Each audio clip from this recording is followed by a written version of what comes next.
Welcome back, everybody. It's Monday, March 6th. John Aravosis here with the Aravosis Report. Welcome.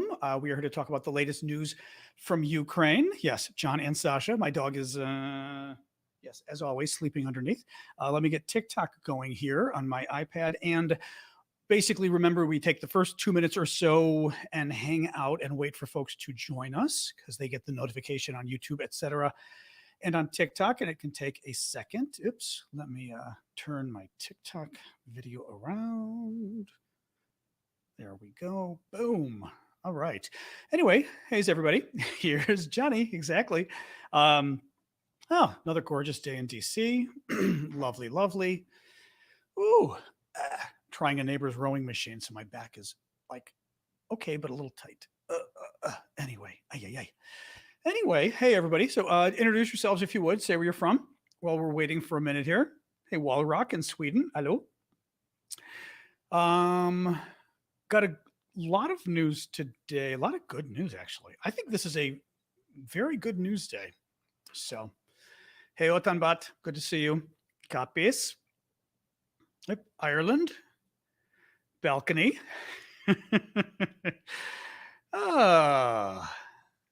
Just waiting a minute for folks to join in. Wales, which I would love to visit sometime. I've not, but yeah, we're just going to wait another minute or so for folks to join us. As it takes it. Thank you, Verna or Vernum, for the gift there on TikTok. Jean de la ville de Québec, de la ville, de la ville de Québec. Super. J'ai pas visité Québec, mais j'aimerais bien. Well, j'ai visité Ottawa, si on le prononce, si on le dit comme ça. Et c'était super, mais pas les villes francophones. So someday I will be there. Hey, Bonnie, thank you. All right, guys, I'll do an introduction. So John Aravosis here. Welcome. We're not doing this in French today.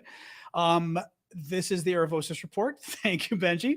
It's my daily show, Monday to Friday, 6 p.m. Eastern, where we talk about the latest news from Ukraine. The way the show works, if anybody's new, is about half an hour or so. I will give you the news of the day. And for the second half hour, I take your guys' questions. On TikTok, you guys are on my iPad over here.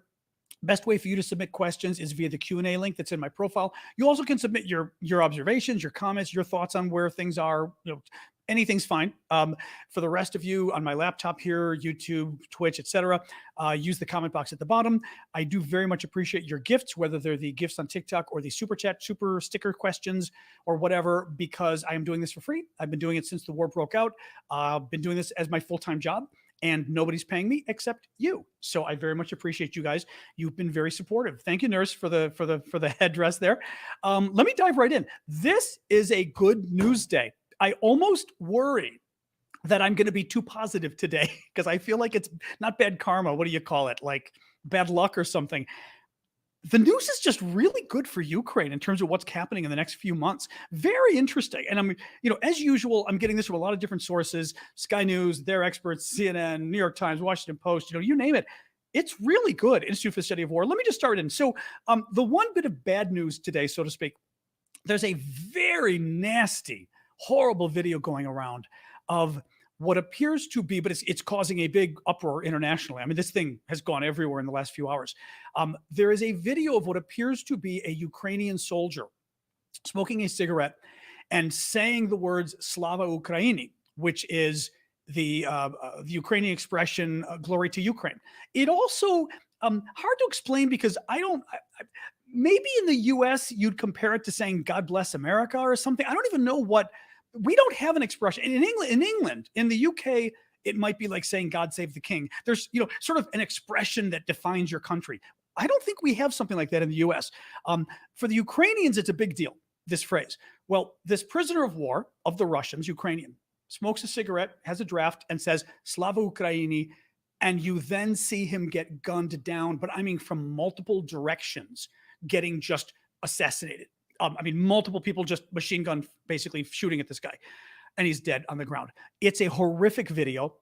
I wasn't going to watch it at first, but it's been causing such an sort of storm internationally that I thought, okay, I'm going to watch this. It's pretty awful. I'm just warning you. I can't. There's no way I could show it. I'd be in trouble with TikTok and YouTube if I tried it. If you get a chance and it passes by You decide, but I'm just warning you up front. You're going to watch somebody get murdered. All I'll say about this so far, we don't know enough about this right now. I mean, I shared it. I told people on TikTok about it. I wasn't going to share the video because I can't on TikTok. My only caveat is with anything like this, we just need to be a little careful because I'd like to know more about the video, right? I mean, if this is real, it is a horrific war crime and it's evidence of a horrific war crime. But I just would like to know a little more about the video first. Let's see what happens. I mean, I'm not going to do the Russians' work for them here, but I always like to kind of warn people of stuff like this because of my background in politics. I've learned a lot of times that you kind of exactly. Actually, Neptune just said it's unverified but horrific still. Yeah, it's unverified but horrific, and it's so horrific that it at least needs to be investigated. I'll leave it at that. Okay, so the rest of the news today is really good news, guys, about what is going on with the war. And it's really interesting because you know how we've been talking about Bakhmut, right? The last several months has been Bakhmut, Bakhmut, Bakhmut. And if you guys have been, I was going to say paying attention. I sound like your teacher. If you've been paying attention, no, I'm kidding. Thank you, Annie, for the hat. If you've been, if like me, you've been sort of during the day checking out what's going on with Ukraine. Thank you, Didar. You've heard the town of Bakhmut. Bakhmut is eastern Ukraine, all the way over here, located right here, eastern Ukraine. It is right on the front between the Russian troops and the Ukrainian troops. The Russians control basically this in Ukraine, about 18% of Ukraine. Bakhmut's right here on the front. It is one, and by the front, I mean Russian troops are this way, Ukrainian troops are that way, okay? It is one of three big areas the Russians are now fighting the Ukrainians. And I say the Russians fighting the Ukrainians because the Russians are the ones sort of on the attack in these three areas, okay? One of which is Bakhmut here, Volodar, which is more or less down here. And the other is, what is it? Kremina, which is, I'm going to guess more or less here where my finger is, okay? So you got three areas not terribly far from each other that are the big fights. Bakhmut. There has been a lot of talk about, are the Ukrainians preparing to pull out of Bakhmut? Oh my God, can the Ukrainians save this town? The thing is, Bakhmut is irrelevant. It does not matter. The Russians, thank you, Carmel, for the flowers there. The Russians have been trying to get this town. I keep saying 6 months. I saw something say 9 months, I think, earlier today. We're talking 6 to 9 months the Russians have been trying to get this town. It is a Ukrainian town of, what was it, 60,000, 70,000 people? Maybe there's 4,000 people left. It is an irrelevant town in eastern Ukraine. I've got some quotes I'm going to read you in a bit. Now, I say this, am I a reporter? I'm not working as one right now, but I've written for The Economist, among others, in case you've heard of that publication out of the UK. So I do have reporter chops. Let's put it that way. What is interesting here is it appears Ukraine is starting to withdraw from Bakhmut. It hasn't happened totally yet. I suspect we're not going to get the whole story until afterwards. Thank you, Marcy, for the hat. Typically, the Ukrainians don't want to tell us outright that they don't want to say, okay, right now, starting this afternoon, we're going to start withdrawing from here, right? You don't want to tell the Russians all of that, right? So that makes sense. But it appears from various sources, thank you, Didar, that the Ukrainians are starting to pull out of Bakhmut. One good point there is as they pull out over days or even week, who knows, a week or longer, the Ukrainians can still attack the Russians. Thank you, Shan, for the gift there, Shan. The Ukrainians can still inflict a lot of damage on the Russians as they pull out. Let me just look at this. I've got lots of different quotes here. Institute for the Study of War, very good think tank here in Washington, D.C., defense think tank. They say, the Ukrainian defense of Bakhmut remains strategically sound as it continues to consume Russian manpower and equipment as long as Ukrainian forces do not suffer excessive casualties. I was saying earlier, and I got sidetracked a second, Bakhmut doesn't matter. It is strategically irrelevant. It doesn't help Ukraine to hold it. It doesn't help Russia to hold it. We think the main reason the Ukrainians have been fighting the Russians here is the Russians are dying at such a large rate compared to the Ukrainians that it's worth it for the Ukrainians to keep fighting. Now, the Ukrainians are saying for every Ukrainian soldier who has been killed in fighting for Bakhmut, 7 Russians have been killed. That's from the Ukrainians. Take it with a grain of salt. Typically, and I was reading this today, typically the usual ratio for defenders to offensive is 3 to 1, meaning if Ukraine's defending a town and the Russians, thank you, Alex, and the Russians are trying to take over a town, for defenders, it's a lot easier to defend, right? You've dug trenches, you're hiding in buildings. Imagine in a town or a city, you're hiding in buildings, and somebody trying to take over the town has to come street by street. And it's dangerous because I'm hiding around every corner, right, to shoot you. Typically, it's a 3-to-1 ratio, okay, for defenders to offensive, meaning typically 3 times the number of Russians would die to attacking Bakhmut as the number of Ukrainians that died defending Bakhmut. Well, according to NATO, we believe the number is closer to 5-to-1. In other words, if 1,000 Ukrainians die defending Bakhmut, which is terrible, 5,000 Russians die attacking Bakhmut. That's a big deal. So the thinking is that Zelensky and his generals have chosen to defend Bakhmut. There's some national pride involved, probably, sure, right? Because the town's been talked about so much that nobody wants to lose it. But it's actually because this has allowed the Ukrainians, thank you, Al, to really cause a lot of damage, to basically killing Russian troops, injuring them, which taking them out of business, and destroying a lot of Russian equipment, a lot of military equipment. And in the end, that's your job in the war. And if the Ukrainians can do it here, and by the way, do it in Bakhmut where they've got an advantage, because it's a town where they've got an advantage. That ratio of how many Russians you got to battle, how many Russians die, how many Ukrainians die, that ratio is so good in Bakhmut. So many more Russians die than Ukrainians that if you're a Ukrainian, why would you want to fight anywhere else? Let's fight here where I've got the advantage. I'm Ukrainian, right? So that's what's going on. In terms of, I've got a lot to say about all of this today. Like I said, this is a really good. Okay, actually, let me give you the big summary. The big summary today is the Russians look like they've done what they can do on Bakhmut. There's not much more they can do. Thank you for the guitar there, Didar. 2 other fronts they've got. One is, I was telling you, Kremina in the Bakhmut's here, Kremina, which is further up here. Not much more they can do. Volodar in the south, not much more they can do. And I'm going to get to some details, but the overall estimate right now from the defense experts is the Russians have kind of spent their whatever. I don't want to use a vulgar expression. They've sort of shot their shot.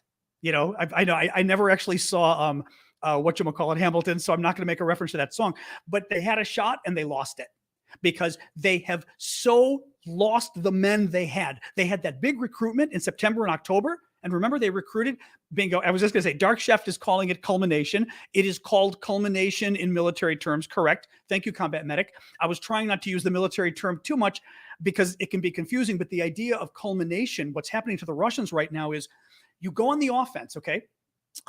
Thank you, who is that? Louis, for the hat, for the flowers. You go on the offense, and at some point, you get too tired. Your military, you get tired. Too many men die or get injured. Too many weapons get wiped out, and you just can't keep going anymore, and then your military has to fall back and try to defend itself. That's culmination. And the thought is that Bakhmut, even, this was what I was reading today too, which is fascinating, even if, whether or not, thank you, great guy David, whether or not the Russians take Bakhmut, they're going to culminate soon, is what the defense experts are saying.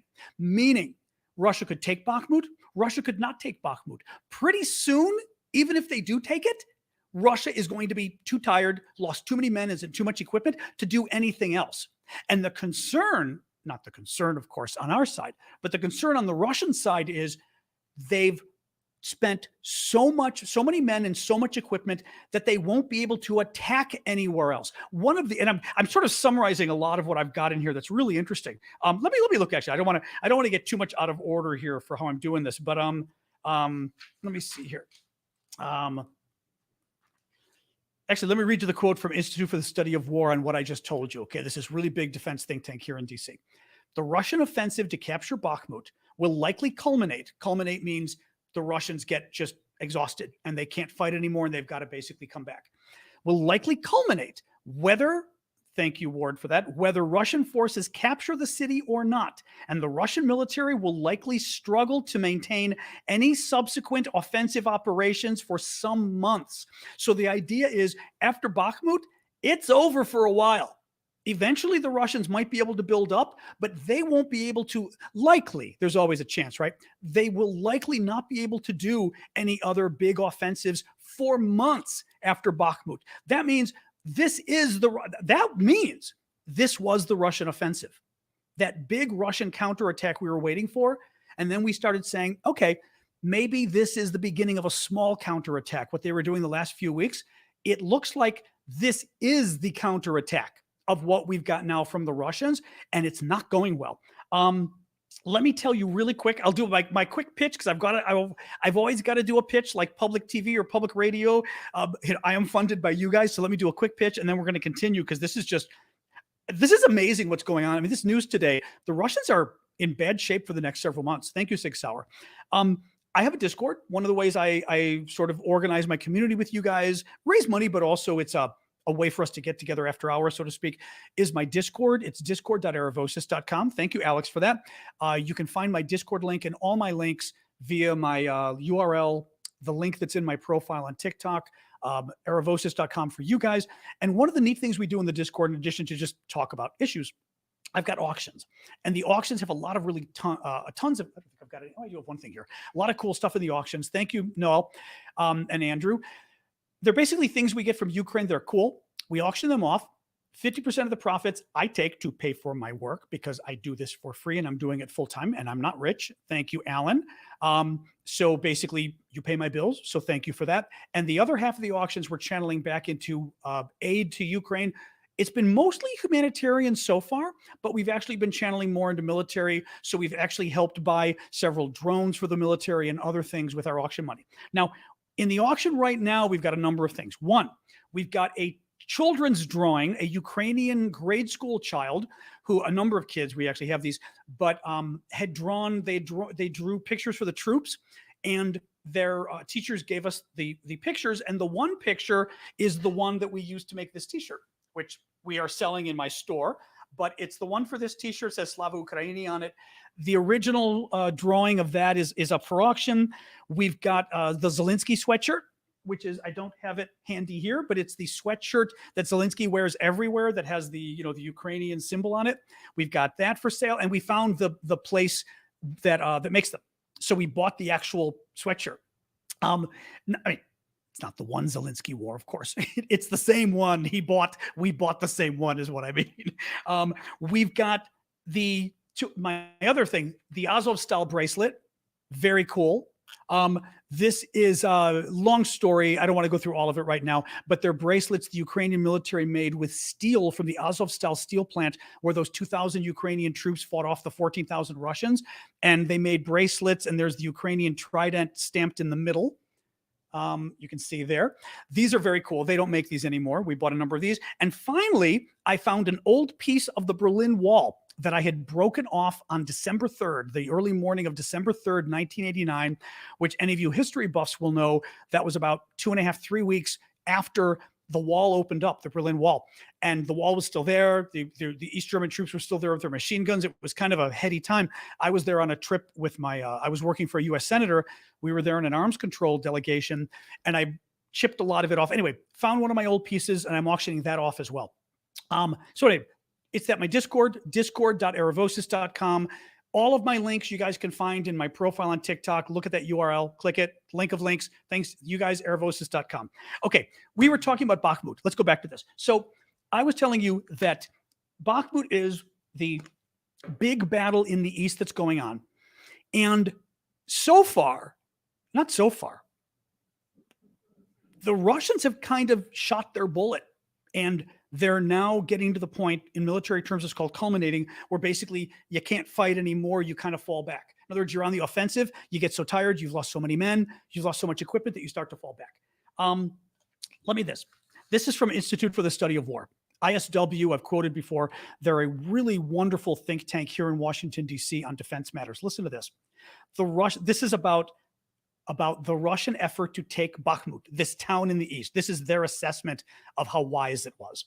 The Russian effort against Bakhmut does not further the Russian military's operational or strategic battlefield aims, and significant Ukrainian defenses in the surrounding area undermine any tactical significance that capturing Bakhmut likely has for Russian forces. So, meaning, even if the Ukrainians pull out in the next few days or the next few weeks, it is going to do zero to help the Russian war effort. Zero. The only thing it's going to help the Russians with, and this is true and it's worth acknowledging, it's going to help the Russians back home because people back home don't know any better. They're going to go, Bakhmut, we won Bakhmut, right? Because Putin's been talking, they've been talking about it so much that it's going to be like a little prize they can show folks back home and say, oh, look how well our boys are doing. They took Bakhmut. That's it. Thank you, Iggy. And that will help. I mean, that'll help as far as, give the Russians something to cheer about, but strategically, it's not doing jack. The rest of Donetsk, this is why I'm saying this is such a great show today. There's so much good news. I almost feel like, there's another shoe to drop. One of Putin's big goals, okay? We know the Russians control all of this, okay?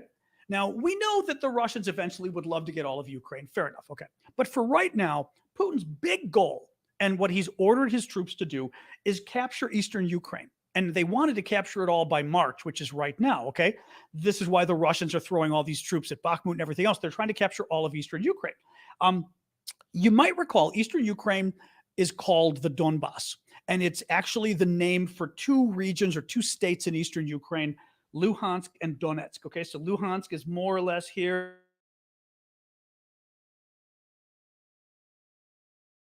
More or less.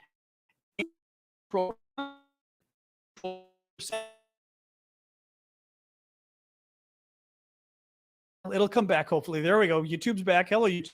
So I was just saying the Russians control almost 100% of Luhansk, 50% of Donetsk, and Putin has ordered them to get all of this, okay? Here's the problem with that. Oh, the Russians are mad. Oh, the Russians are very mad at me. And hold on. There we go. There we go. You are idiot. You are idiot. Sorry, we've got a Russian troll on Facebook. He's gone now. Okay, this was it. Yeah, no, I'm saying this is great. So not only is Russia going to have a problem with Bakhmut, but they're also having a problem with the rest of Donetsk. That because the Russians have basically wasted all these troops and all this equipment trying to get this irrelevant town of Bakhmut, they've now sacrificed their goal of getting the rest of Donetsk, at least for a very long time, possibly years. Okay, this was Putin's big goal. Putin's big goal, sure, Putin wants more. But the big thing was we'd better get the second half of Donetsk, the second half of this province, which is more or less here, because then Putin could at least say, I've got the whole East, which is a traditional thing he's always wanted. They're not going to get it because they wasted all their time and money going after Bakhmut. Hang on here. Yep. Thank you, Nicholas. So let me read you a little more about this. Deep. Okay, this is from Institute for the Study of War as well. The timeline offered, this is about taking all of the Donbass, all of eastern Ukraine, which is another big goal of Putin, okay? The timeline offered by even the most ambitious assessment suggests that Russian campaigning to capture all of Donetsk Oblast would be a years-long effort. Years it would take Russia to capture the rest of that region. Mind you, it ain't that big. I mean, it's pretty much this. This is what we're. Oh, sorry.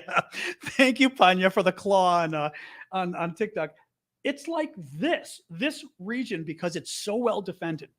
The Russians would take years to take it. Prigozhin had a similar estimate. ISW. Russian forces currently do not have the manpower and equipment necessary to sustain offensive operations at scale for a renewed offensive towards Kramatorsk and Sloviansk, let alone for a years-long campaign to capture all of Donetsk. Again, Donetsk is the rest of that province they're trying to get. Russia will have to mobilize considerably more personnel. That means draft. Okay, Russia will have to mobilize considerably more personnel and fundamentally transform its military industry to be able to support such operations. It's crazy. I mean, it's great. Again, the thing is, this is coming from a lot of different sources. As always, I like to put a caveat and say, look, things can always change. Things can go wrong. It's not like the war is over. Putin is still killing a lot of civilians and trying to kill civilians. But it looks like the Russians, basically, they had their big call up in September and October. Putin got 200,000 to 300,000 men. They threw them all at the front. Not all, but a lot of them. They weren't well trained. They weren't well equipped with military, with guns and everything else. They didn't even have sleeping bags. These guys didn't even have sleeping bags. They didn't have boots. They didn't have gloves. They didn't have socks. They had nothing. And they weren't that good. And the Ukrainians beat them. And now Putin's looking at a situation where how do you go and do another offensive? How do you go and attack another city or another region of Ukraine when you just used the guys you had from the last call up, from the last draft? It was in September. Do you have another draft? Putin's afraid. The assessment is that Putin is afraid of calling another public draft like he did in September because they're afraid the Russian people are going to rise up. What they think they're going to do is try to double the sort of private secret draft that they're doing, the secret mobilization, where they're just trying to, for example, you might have heard that that the Wagner Group is going to schools or going to gyms and things, gyms, places where you work out to exercise, because they're trying to get more young people to join the military because they're not joining. Another thing about the equipment, which is interesting. So we've talked a lot about how Russia's big problem going forward is going to be manpower, but also equipment. Listen to this. Russia is, this was reported today by the British Ministry of Defense. Russia is using 60-year-old tanks. And this was from a different source because 2/3 of their regular tanks may have already been taken out of service by the Ukrainians. 2/3. Okay. Let me listen to this and then I'll get to Rachel's. Okay, Rachel, I'll get to yours in a second here. Let me read this really quick. The Russian military has continued to respond to heavy armored vehicle losses by deploying 60-year-old T-62 main battle tanks.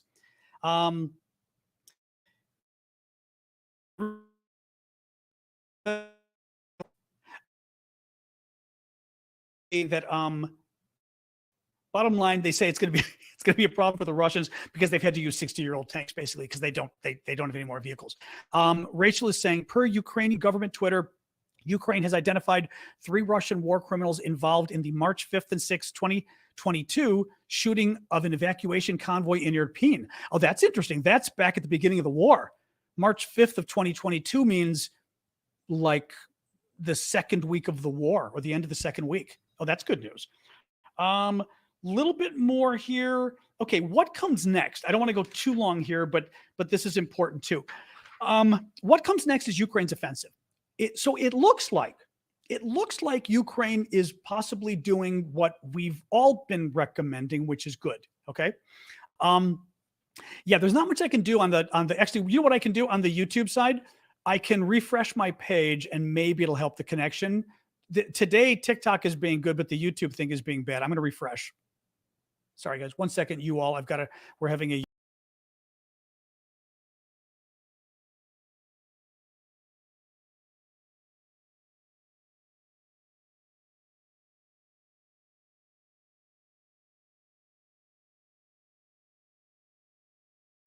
All right. Hopefully that's enough to straighten out the YouTube thing. So what comes next? What comes next is Ukraine's counteroffensive. It looks like Ukraine very smartly did 2 things. One, or I should say one thing, but for another reason. They kept fighting the Russians in Bakhmut, even though Bakhmut didn't matter for the Ukrainians, okay? And what Ukraine did is they knew that in this town of Bakhmut in the east, the Russians were losing so many more men than the Ukrainians were losing, thank you, Bonnie, that it was worth continuing to fight. Even though the town didn't matter, Ukraine had such an advantage in the battle that they were killing 5 Russians to every 1 Ukrainian who died in the battle. So the Ukrainians said, fine, let's keep fighting here. We're literally destroying the Russian army at not much of a cost. I mean, you're losing your men. It matters, of course, but 5 to 1 is damn good. Those are damn good numbers, okay? What that means is the Russians now cannot fight anywhere else for months, probably. They're going to have a very hard time fighting anywhere else. And the Ukrainians now get to pick the next battle. Thank you, Timothy. The Ukrainian counteroffensive. When it's going to happen, we don't know. It does look now, and again, from what I was reading here, that the Ukrainians are going to be able to basically pick and choose where they want to fight next. The Russians won't have a choice. Listen to this. Actually, listen to this. Institute for the Study of War summarized what happened in the last few months with Russia and Ukraine. Now, actually, I should say even the last month. Remember how, God, probably a month ago, maybe 6 weeks ago, we were kind of rubbing our hands going, oh no, it looks like the Russians are kind of on the advance. Even though the Russians didn't get a lot of land, they were starting to get more land, right, against the Ukrainians, and we were starting to get worried what's going to happen next. Listen to this from this defense think tank. Institute for the Study of War previously assessed that Russian forces had regained the initiative in Ukraine as of February 8th. That would be a month ago. But Russian forces have since failed to capitalize on that initiative to secure any operationally significant gains. Russian forces will likely lose the initiative in Ukraine within the coming months due to the likely culmination, which means they get basically exhausted. Thank you, Tattooed Mom.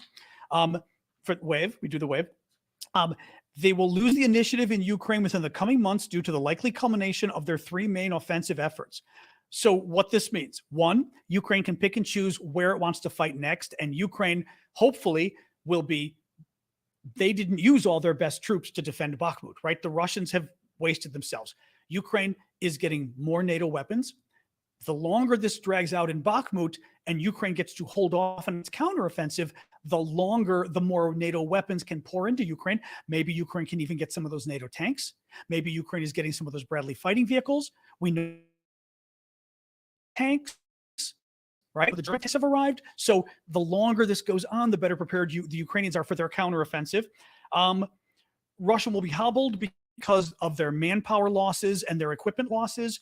And then basically the Russians screwed themselves. They they squandered their big military call up last September. That this was it. Thank you, Inspired Woman. This was it. This was their big chance. They had the big call up. They called a couple 100,000 people up, and they did a really bad job. Thank you, Chazak. That's actually it for the news. Let me do a quick pitch for my Patreon, and then let's do Q&A. My Patreon is patreon.com/Aravosis.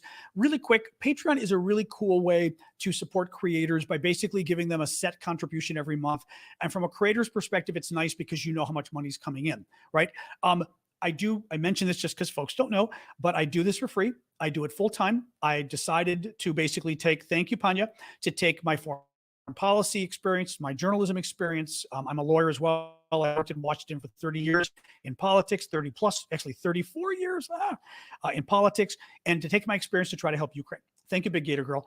But I need your guys' help doing that because I'm doing it for free. Thank you, Eddie. No one's paying me, but you're paying me. And actually, you guys have been very supportive, and I've been able to keep doing this. So thank you for that. But that's why I make these pitches. So Patreon is another way you can help out. It's patreon.com/Aravosis. And you guys can find it via the link in my TikTok profile. The rest of you can find it at aravosis.com. All right. Thank you for the March gift. All right. Let's go to the questions. I have to sign off at 7 o'clock, which is my usual sign off time, except that normally I go a little late, but today I've got a condo board meeting that I have to go to, that I have to sign in on Zoom. So at 7 o'clock, I've got to call it quits, but that gives us a good half hour here. Okay. So that should be good. Your Republican buddy. Hello, Republican buddy, Crazy Carl. Good to see you. So let's do questions. On TikTok, you guys can submit your questions via the Q&A link in my profile. I'll go there right now. The rest of you can use the super chat and super sticker. Yep, we've already got Rachel's. Excellent. Let me jump to a TikTok question then. And please do keep the gifts coming because they are very helpful and they help me pay the bills, and I very much appreciate it. All right, TikTok Q&A. Oh, okay. I did see somebody saying that the Brits are sending double the amount of tanks now. Did that pop up this weekend? Because I didn't see it today, but I thought I read about that earlier. I thought I did, which is great. But that's good. Good for them. Do you think China will eventually arm Russia? Thank you, Bonnie. There is hopefully less of a chance today than there was 2 weeks ago, because the Biden administration came out and called the Chinese on it publicly. Actually, I didn't do a pitch for my store. Somebody's asking where you can get the shirt. This shirt you can get on our store. It's store.aravosis.com. You can find it via the links in my profile, whether it's aravosis.com for you guys or the link in my TikTok profile, that URL. It's a link of links. Scroll down and look for my store, and you'll find all this kind of Ukrainian stuff. And again, half of the profit gets channeled back into Ukraine for my t-shirts. But yes, I should have told you that. The shirt I'm wearing was designed by a little girl, and we are actually auctioning the shirt off on my Discord. Thank you, Tattooed Mom. As far as China, so basically it looks like the U.S. is saying that we've got intelligence showing that the Chinese have been seriously discussing giving lethal weapons to Ukraine, to Russia. The US decided to go public, Biden did, to try to basically shame the Chinese into not doing it by going public. One good thing that happened today was I sort of took it off my list because I had so much news to give you, and then it was sort of ancillary. Chancellor Scholz of Germany said today or yesterday, but it was in the news today, that China, I forget the exact quote, but basically China will suffer, thank you for the hearts there on TikTok from Jean-Marc, that China will suffer serious consequences if it arms Russia. That's good. That's good, because that makes it sound like that that is basically the head of Germany saying he's going to join in economic sanctions against China if China does this. So let's see. We're obviously worried about it because it would be a big deal. It will help Russia a lot if China joins in, but China's got to worry about its economy, and its economy ain't doing well. And if China does this, there's going to be probably very big economic sanctions on China. And the final point, only because I've mentioned this before, I don't want to spend too much time on it. If China enters the war basically by giving Russia weapons, you're going to make things very uncomfortable for the anti-Ukraine opposition here in the States. It's not a lot of people, but it's the far left such a small group, they don't matter. But on the right is where they matter. You've got the MAGA crowd that isn't very supportive. Okay. And but they hate China. The MAGA, Trump has been kind of weird both ways on China, but generally speaking, the MAGA folks and Republicans overall do not like the Chinese. If China enters the war by giving weapons to Russia, all of a sudden this starts to become much more China's war. And then for Republicans, it starts to get very uncomfortable when they talk about pulling out, right? When they talk about whether it's defending Russia or at least pulling out and no longer defending Ukraine, because they're helping China now. And they really, Russia, a lot of them don't mind helping. China, they really don't want to. They really don't want. So China's got a lot to think about. Let's put it that way. Okay, Martin, I saw that you were, Martin was writing, thank you, by the way, a super chat question, and then it got a little messed up. Thank you for that. CNN reported, I did see this earlier. CNN reported today that 2 Ukrainian pilots are in the U.S. training or being evaluated on F-16 flight simulators. Now, I saw that, and what it got me, I guess there's a couple possibilities here. I thought it was a little strange that it's 2, because 2 isn't very many, okay? It could possibly be only 2 because the Ukrainians can only spare so many pilots, right? They can't send all their best pilots here because their pilots are also back home being pilots in a war. That's one possibility. The second possibility, which I was thinking, is whether we are training them. Well, okay, I think in general, if this story is correct, it means we are at least preparing for the possibility that maybe we will give F-16s at some point. Now, I don't know that from the Biden administration's perspective that means they think for sure they will in 6 or 9 months. It could be something such as if the Russians use a nuclear weapon, if the Russians use chemical weapons or biological weapons, we will give F-16s, right? Like America knows that privately. We're not going to say publicly. If you're Biden, you know that already. You've made that decision. What are you going to do if Russia uses nukes?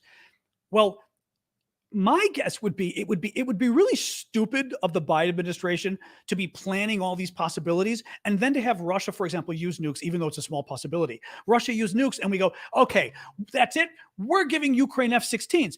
But because we dragged our feet all this time, it's going to take a year to train the pilots. I mean, right? So Russia goes, well, so what then, right? Ooh, you're going to bring F-16s and big fighter jets that the Ukrainians won't get for 2 years. So I'm wondering if we're not starting some of this now as a just in case. It may not mean a for sure we're giving it. These guys are being tested for what? I'm not sure. It's possible. A couple things are going here, actually. I'm thinking more and more about this. They could be testing them because the Ukrainians have said, look, we've got great pilots. Our guys can learn to do this. Maybe they're testing them and saying, okay, let's see. Let's try 2 guys. Let's test them. Let's give them a quick training on the F-16 and see how well they do, right? And if they're able to kick ass and do as well as they say, then maybe there is a possibility. Another possibility is that if you're America, can we train Ukrainians to train other Ukrainians? I know we've done it on other equipment, that we've trained the trainers, so to speak. Can you do the same thing with the F-16s? I don't know. Because I'm not sure sort of how the training happens and whether it's the kind of thing one Ukrainian, after he's experienced or she's experienced, whether they could train another. I don't know. But that's another possibility. Either way, it's good news. Oh, somebody actually say that? That's funny. Brave Cobra just said that. Could they be trained to be trainers? That's very funny. I swear to God, I thought of it. I thought of it before I read your comment. Yeah. So that's a possibility too. You start with 2 because you're starting to train the trainers. In any case, why are we involved in their damn war? Because it's our damn war. Because it's a war in Europe. And wars in Europe don't go well. They tend to kill millions of people. Russia, really bad place. Dictatorship, hundreds of years. Really bad dictatorship the last 100 years. The United States had to deal with it. The world had to deal with it, but the United States really had to deal with it. But actually, Eastern Europe really had to deal with the Russian dictatorship, because the Russian dictatorship, called the Soviet Union, but it was mostly the Russians, literally held half of Europe captive and hostage for almost half a century. Literally held them hostage, invaded these countries, installed communist dictatorships, the worst dictatorships in the world, save North Korea. North Korea, worse. Otherwise, pretty freaking bad. East Germany, Romania, East Germany. I mean, some horrific dictatorships these countries had, and now it's happening again. We're seeing Russia come back to be the imperial power it was, to be the evil power it is, to do the war crimes and the crimes against humanity that they've done before.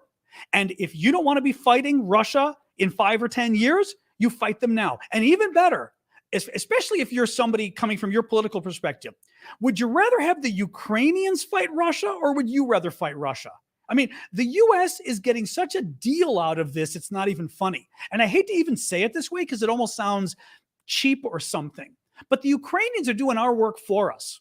We're giving them the weapons, and they're basically getting rid of a threat that threatens all of us. We now know, because of what Russia is doing in Ukraine, that Russia is back. Ironically, they still suck as a military, and their system of government's pretty awful too, because they're now a full-blown dictatorship.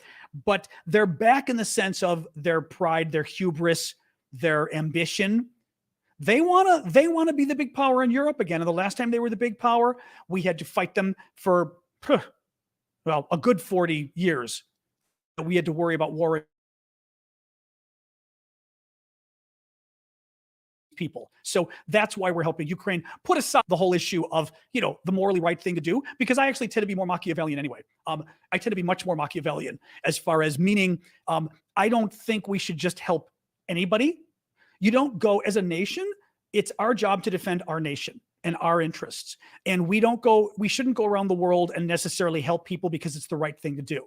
And what I mean by that is, of course, it would be nice, but, yep, Jamie, I'll get to yours next. Of course, it would be nice, but there's only so much you can do, and you still got to justify it to the voters.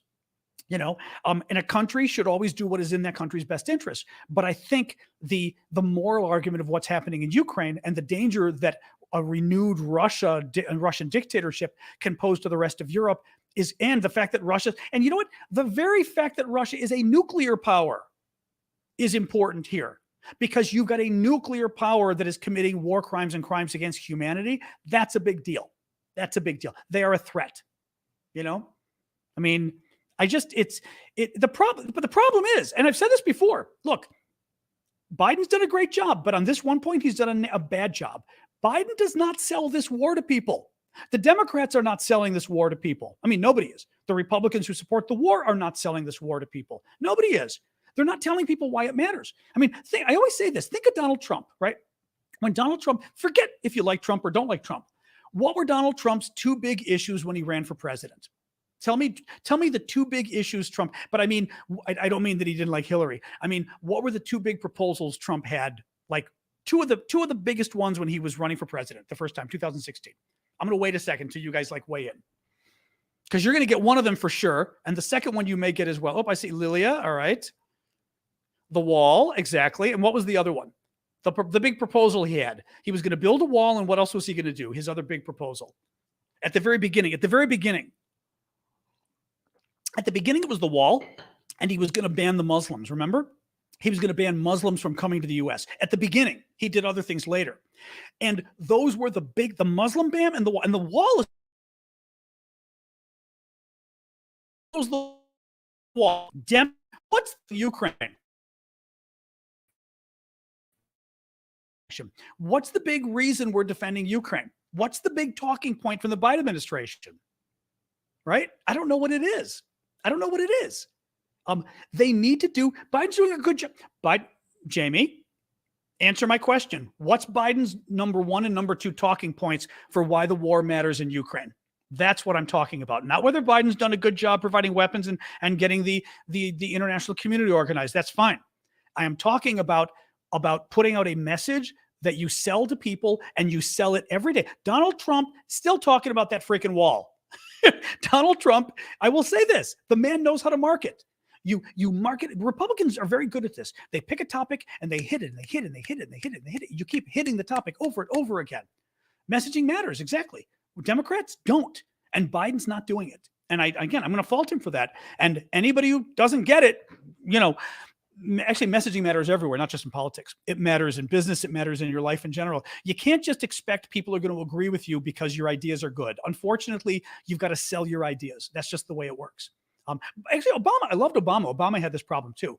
Obama had this idea that if you kind of came up with good ideas, they'd sell themselves. And he found that out with Obamacare and other stuff. The irony is Obamacare did sell itself 10 years later, actually 8 years later, right? The 2018 election, Obamacare did really well in that election because all of a sudden people realized it was really good and it was helping a lot of people, meaning it was helping them. It helped me, right? I'm not poor. Obamacare helped me a lot. Thank you, Laka.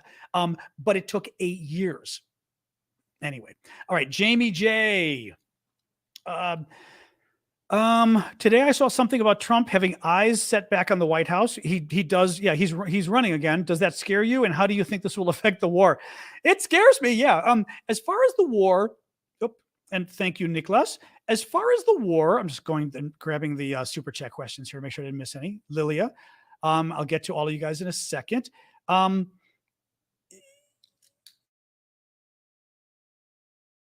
problem with regards to Ukraine. He's already made that clear. Trump has criticized the war. Trump, I think it was when he was running for president or after he became president, he did an interview, and I was watching it. I was watching him, and I remember I was sitting in New York in my apartment there, so it was probably 2016, early 2017, and he was defending Russia invading and taking Crimea, the southern part of Ukraine, and stealing it in 2014. And Trump said, it's Russian. They want to be Russian. I don't have a problem with it. Okay. What? He doesn't think we should be in Ukraine. He likes Putin. He thinks Russia's okay. He defends Putin all the time over the U.S. And Trump hates. And again, I don't want to make this political, but come on, you guys all know this. He's got a weird thing with Putin. We know this because of the Helsinki summit. That came out, and that was very clear there. And Trump has a real bone to pick with Ukraine because he believes this conspiracy theory that somehow the Ukrainians worked secretly with Hillary to try to throw the 2016 election. That was the first thing. And the second thing was, remember when Trump tried to pressure Zelensky and said, I'd like you to do me a favor, though, in terms of getting U.S. weapons. And he wanted Zelensky to dig up dirt about Joe Biden that didn't exist. And Zelensky didn't say no, but basically Zelensky didn't do it. Well, that blew up and became the Trump impeachment, or one of the two impeachments of Trump. So Trump really doesn't like Ukraine. So if Trump wins, that's a problem for Ukraine. He likes Russia. He likes Putin. He doesn't like Ukraine. That's a real big problem for Ukraine. It just is.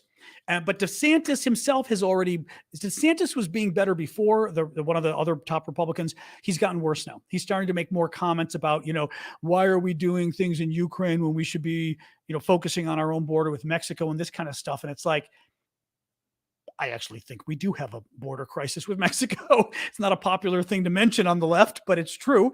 But that doesn't mean we shouldn't be like, we're big boys and girls. We actually can focus on domestic issues and international issues at the same time. Like, that's the whole point. So, yeah, the Trump thing worries me.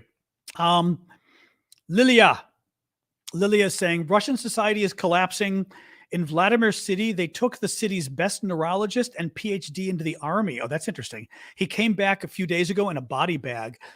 Well, that's one of the long-term costs that you're going to have, which is wiping out a generation. They're being wiped out because they're being killed. They're being wiped out also because think about it. When Putin had the first call up in September, when they drafted like 300,000 men, another million or so fled the country. I think that's another reason, by the way, that Putin is afraid of having another draft because a million men fled the country, right? That's a lot. I mean, that's a lot. And think about it. They're in third, sort of the prime working age, getting into the workplace, their prime marrying age, their prime having babies age. You're losing all of that. No, this is the, but it's hard to quantify that as far as what the impact is going to be on the Russian economy. You know what I mean?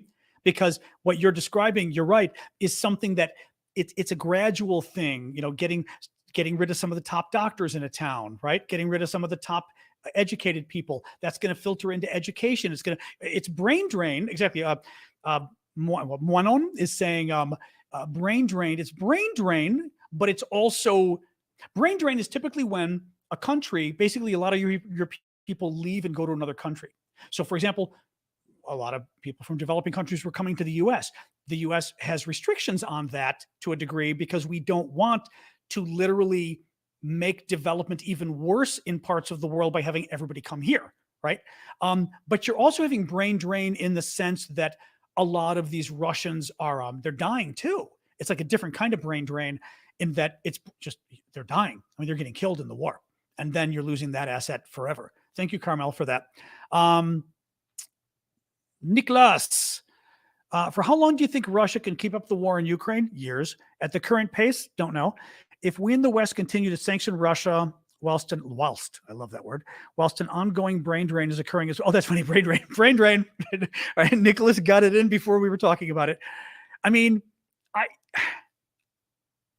who knows? I mean, the sanctions are more than we've done to Russia before, right? So we haven't done these kind of sanctions during Afghanistan and everything. Afghanistan, they went 10 years. The Cold War, Russia went for 40 years in the Cold War, right? 45 years, whatever, or 6. So I don't know. The same pace, it depends. Does China jump in and help them? Right? That could help. But where do they get the manpower from? Will the Russian people put up with it? One thing I find interesting is the assessment that Putin is worried about calling up more people to fight, more Russian men, because he's afraid of a domestic people rising up and getting angry. At the same time, Russia's a dictatorship that doesn't have much of a history of people rising up and getting angry. So, I mean, sometimes they do, but not really. So it seems like it's a bit of a contradiction there that eventually the Russians are going to curtail this. No, I don't. All I can say is Russia's having a lot of the same problems Ukraine is having in terms of ammunition. They are having ammunition problems. The economic stuff has got to catch up with them eventually. It's got to. I mean, even if a lot of the sanctions are being broken, a lot of them aren't. But I fear Russia could go on for years and years and years doing this. I fear, but they may not be able to do it at the same pace. Maybe not with the same amount of missiles and everything else. Maybe. Elisa, it was really moving to see how much Schultz appreciated Biden on the Fareed Zakaria interview. Oh, I watched part of the interview. So Chancellor Schultz, the German head of state, did an interview with CNN's Fareed Zakaria this weekend that was on Sunday morning. And I watched part of it, but I didn't see the part about Biden. I watched like the first half. I think they really like each other, which is good. Okay, good. I did not see that part. I often say these personal relationships matter in politics. They really do. Reagan and Margaret Thatcher, they got along. I mean, they got along well. It helps. You like you like working with people you like, you know? I mean, it just you do.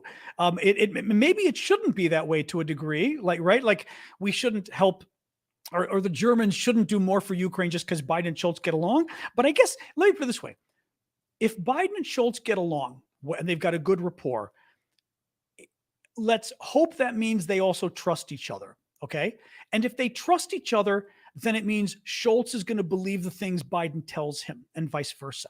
So to some degree, if Biden's aides, if our intelligence is saying something that says, yeah, we really need to help Ukraine, maybe there's a better chance of Schultz doing it. And by the way, if their relationship is so good, maybe there's some things that Schultz wants that Biden might be willing to do for him, but Biden wants Schultz. My point is, if they get along, maybe each one's willing to do a little bit more for each other, right?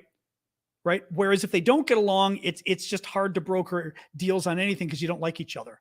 In any case, no, that's good. I did not know that, but that's good to hear. Let me look here. Okay, Lise, let me look at another TikTok question. I've only got about 4 or 5 more minutes because I got, like I said, my condominium board meeting. I don't know who blew up the Nord Stream pipeline. I don't believe Seymour Hersh, because I've also been watching more of his stuff, and he's just he's turned into kind of an America hater. It's weird. He's you could read Elon Musk instead. I mean, he's been sort of repeating all the Musk talking points, about, oh, the Russians haven't even begun to fight. He blamed us for the Russians getting, of course, it's really bad. It's really bad what the Russians did. I mean, entering the war was bad, but it is our fault they got in. You're just like, okay, Seymour, good for you. Good for you. Yeah, I don't think so. Here's the thing with that pipeline. This was the natural gas pipeline, the Russian one that somebody blew up or partially blew up or whatever. Biden, I'm trying to be nice about this because I don't want to be crude and mean about Biden. I was going to say Biden doesn't have the balls, but I don't want to say that because that would be a little meaner than I mean to be. Biden is a little too afraid of Vladimir Putin. Biden makes decisions about Ukraine, worrying a little too much about what little Vladimir Putin is going to think and Vladimir Putin's going to do. Biden, far too many times at the beginning of the war, talked about World War III. It's going to be World War III. We can't have World War III, about giving Ukraine planes and everything else. So Putin is living rent-free, as the expression Biden. That is not the same, and my YouTube was blowing up again. That is not the same man who then says, hey, let's blow up the Russians' pipeline. I know it's an act of war. And literally it would be like us declaring war on Russia, blowing it up, but let's do it anyway. That's the same Biden that was afraid to even give Ukraine tanks, was afraid to give Ukraine HIMARS, was afraid to give Ukraine Patriot missiles until just a couple months ago. He wouldn't even give Ukraine Patriot missiles to shoot down other missiles out of the sky, but he was willing to blow up a Russian pipeline, which was potentially an act of war. I just don't believe, it doesn't make sense to me. It just doesn't make sense. Ironically, I don't have a problem with Biden doing it if he did it. What I mean by that is it doesn't shock me in terms of international law, whatever. I just, whatever. I would have a problem as to whether it was smart to do it, but I wouldn't have a problem like, oh my God, America blew something up. Big deal. But it doesn't make sense. And Biden we have seen with Biden, look, I like the guy, but we've seen with Biden that he worries way too much about Putin and escalation. This is the ultimate escalation. I think Russia did it. It's weird, but I think Russia did it in the end. I do. All right, guys, I've got you know what? I'm going to do a quick summary. Yes, it was my idea. Exactly. Blame it on me, Naru. That works for me. Aravosis. I heard this guy Aravosis blew up the pipeline. Let me do a quick summary of the stories we covered tonight. And then I've got to go, guys, because I have like I said, a condo board meeting I've got to run to. That's important tonight. Do check out, thank you for the gift there, Happy Beach family. Do check out my links in the thank you, Nathan. My links on TikTok in my profile. You'll see the Linktree link. It'll take you to all of my links. You'll see a fundraiser we're doing for a Ukrainian volunteer who flipped his car. We're trying to help him out. I've actually did a video of that on my TikTok. You can see you've got my Discord. We've got all the cool auctions going on. We've got my store. with this t-shirt, among others, store.aravosis.com, and lots of other things. Check it out if you would. My Discord, but I say my store. My dog is walking around, but hello. She keeps wanting to go in and out because it's nice weather. And there you go. All right, let me do a quick summary. Oh, and I'll throw in a quick TV tip. Netflix has on the newest version of All Quiet on the Western Front, the one that's up for an Oscar. It's good.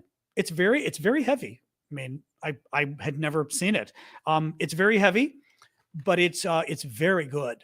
So I'd highly recommend it, by the way. All right, let me tell you really quick. So there is a big story coming out of Ukraine showing a video of what appears to be a Ukrainian prisoner of war. Thank you, JC. Getting shot dead by the Russians.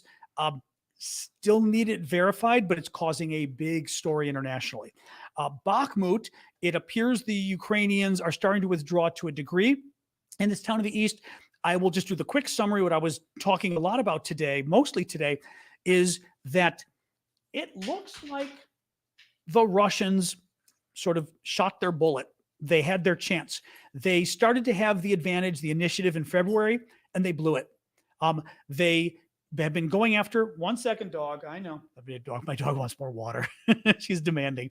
The Russians had the chance to go after the Ukrainians, and they decided to waste most of it on Bakhmut. That didn't matter.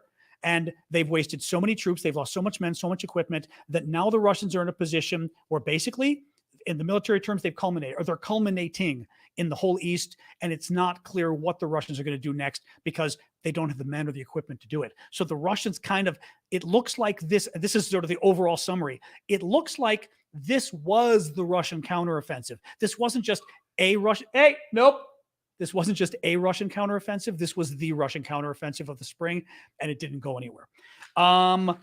That's the big summary. Let me see.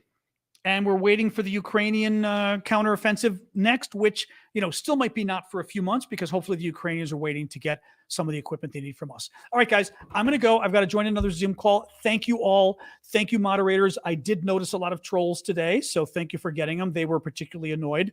And thank you all on YouTube and Twitch and Facebook and LinkedIn and Twitter, and all the gifts and everything else too. So I will join you guys tomorrow, 6 p.m. Eastern time, U.S., with Sasha the Wanderer. She's at the front door because she thinks the neighbor's dog is in the hall who she loves. I doubt the dog is there, but many times a day we go to the front door and she goes, trying to play with. This is the dog she hated last year, and now she loves this dog. It's the funniest thing. Anyway, I've got to go to my other condo meeting, so thank you guys for joining, and we'll be back tomorrow at 6 p.m. Eastern. Do check out the videos on TikTok and all my links, okay? All right, bye, guys. Thank you. Have a good night.